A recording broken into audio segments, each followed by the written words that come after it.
এইখানে আমি ঘুম থেকে উঠে আগে ব্রাশ কলগেট নিয়ে বাড়ি গেছি। তারপরে এইখানে আমি বাসনপত্র সব রেডি করছি, তো বুঝতেই পেরে গেছেন।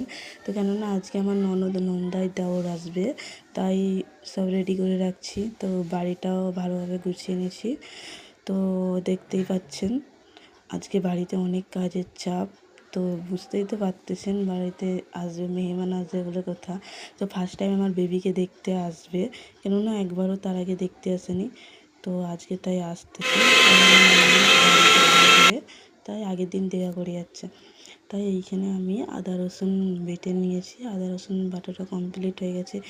এইখানে মা পটল আলু করবে, তাই সব আনাজ কমপ্লিট করে রেখেছে। তারপরে এইখানে আম চাটনি হবে, পটল আলু হবে, শাক ভাজা হবে। আর এইখানে ছোলার ডাল আছে, কেননা লুচির সাথে ছোলার ডাল দিবে, আর মুরগির মাংস কষা দিবে। তাই এইখানে মা রান্নাতে মেনু আছে অনেক রকমের, 14-15 রকমের। তাই এইখানে মুগ ডাল ভেজে নিচ্ছে, কেননা মুগ ডাল রান্না করা হবে। তো ভালোভাবে ভেজে নিচ্ছে এইখানে।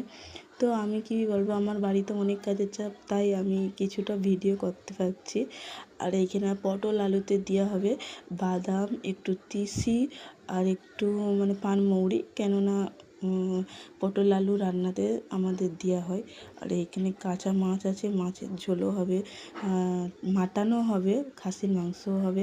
আমি অতটা দেখাতে পারছি না, তাই যতটা পারছি দেখাচ্ছি। এইখানে এক ধার দিয়ে আমাদের কমপ্লিট হয়ে যাচ্ছে, মুরগির মাংস কমপ্লিট হয়ে গেছে, এখানে ছোলার ডালও কমপ্লিট আছে। ভিডিও ভালো লাগলে